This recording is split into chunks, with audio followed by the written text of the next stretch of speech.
सबसे पहले धन्यवाद करना चाहूँगा अपने एमसी पार्षद साहब सिंह सर जी का, जिन्होंने अपने कीमती समय में से समय निकाला और आप सबको हमारे को एक साथ मिलने का और एकजुट होने का मौका मिला।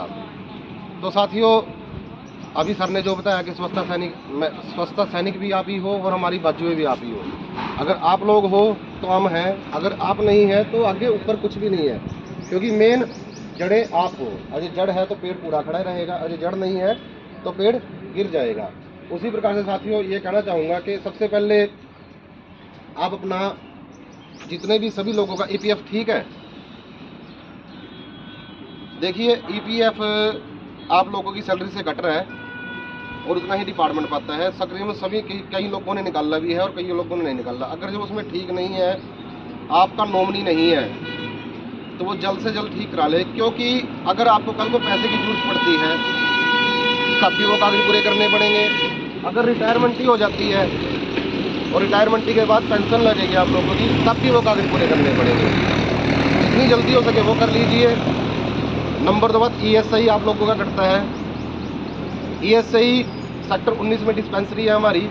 अगर जो मान लीजिए परमात्मा ना करे किसी को जरूरत पड़े, वहाँ पर जाना पड़ जाए, तो ईएसआई का एक कार्ड मिलता है, कागज मिलता है। उसके अंदर आपका, आपके माता पिता का, आपकी वाइफ का और आपके बच्चों का, सभी का नाम दर्ज होना चाहिए। अगर जो परिवार में से किसी को कुछ हो जाता है तो वो इलाज आप लोगों का फ्री होगा। अगर जो ईएसआई चाहे तो आपका एल्केमिस्ट में भी इलाज करवा सकता है। हार्ट से संबंधित किसी को प्रॉब्लम हो जाए तो एल्केमिस्ट है वहाँ पर, तो आप एल्केमिस्ट में भी आपने 1 रुपया नहीं देना। लेकिन वो कार्ड और वो कागज अगर ये किसी के पूरे नहीं होते तो मेरे से मिल लो। ईपीएफ के लिए, ईएसआई के लिए हर मंगलवार और शुक्रवार को दीपक आता है 12 से 2, उनके पास कागज ले चले जाओ। अरे जरूरत पड़ी तो मेरे को बुला लो, मैं भी वहीं पर आ जाऊँगा। वो अलग कागज पूरे करा लीजिए। और अभी सर ने बोल ली थी कि कोरोना से संबंधित हमने जो काम किया था, आप लोगों ने बहुत बढ़िया काम किया था। घर घर से उस समय में कूड़ा लेना और उन घरों से भी कूड़ा लिया था जहाँ पर कोरोना पॉजिटिव लोग थे। आप लोगों ने बहुत ही सराहनीय काम किया था। इसके लिए आप सबके लिए एक बार जोरदार तालियां। और साथियों, तकरीबन मैं सर से भी गुजारिश करना चाहूँगा, मैंने पहले भी की थी, कि हर 6 महीने बाद ना, जैसे कि हम सफाई का काम करते हैं, गंदगी में ज़्यादा रहते हैं, तो ज़्यादा चांस बीमारी लगने के हमारे को है। तो मैंने सर से भी पहले रिक्वेस्ट की थी, क्योंकि हर 6 महीने बाद सभी का मेडिकल चेकअप होना चाहिए डिपार्टमेंट की तरफ से। अगर जो किसी को कोई प्रॉब्लम है तो उसको, अगर जो मान लीजिए उभर रही है कोई, अब कोई बीमारी ऐसा तो नहीं है जी 1 दिन में होगी और अगले दिन में बहुत बड़ी होगी, वो धीरे धीरे बढ़ेगी। अगर लेकिन उसको हमारे को पता चल जाए भी आज ही मेरे को आने वाले टाइम के अंदर ये बीमारी हो सकती है, टेस्ट के थ्रू या मेडिकल चेकअप के थ्रू वो पता चल जाए, तो आने वाले समय में उससे बचाव कर सकते हैं। हमारे कई साथी इस वजह से गए हैं। आप लोगों को पता है कोई बहुत कम उम्र में गए हैं।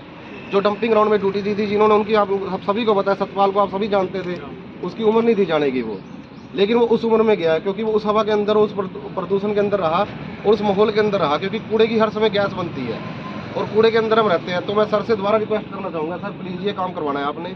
और साथियों, किसी भी प्रकार की कोई भी दिक्कत हो, कोई भी परेशानी हो, मैं आपके लिए खड़ा हूँ। तकरीबन आप सभी मेरे को फ़ोन करते हो, कोई ऐसा बंदा नहीं होगा जिसका मैंने फ़ोन न उठाया और उसको सुन सुना दिया हो। हुई है सभी से बात और उठाता भी हूँ। ये नहीं है कि मैं आज आया हूँ, आज ही मैं एमसी साहब के सामने बात कर रहा हूँ, ऐसी कोई बात नहीं है। और नंबर 2 बात, तकरीबन आप सभी गाँव में जाते हो, जिस बंदे की भी गांव में जाती है, जिस घर के अंदर, एरिया के अंदर आप जाते हैं, आपने इन्फॉर्मेशन देनी है अपने सुपरवाइजर को कि यहाँ पर डोर टू डोर हो रहा है या नहीं हो रहा है। अगर वहाँ पर डोर टू डोर नहीं हो रहा तो मैं लिखित में आप लोगों के सामने कह रहा हूँ, मैं उसके खिलाफ दूंगा कि यहाँ पर डोर टू डोर आप कीजिए, इस एरिया में, इस गाँव के अंदर, इस गली के अंदर डोर टू डोर नहीं हुआ। लेकिन उसके अंदर मैं अकेले गाँव के अंदर, अकेले घर के अंदर नहीं जा सकता। वो आप लोग को मेरा साथ देना है।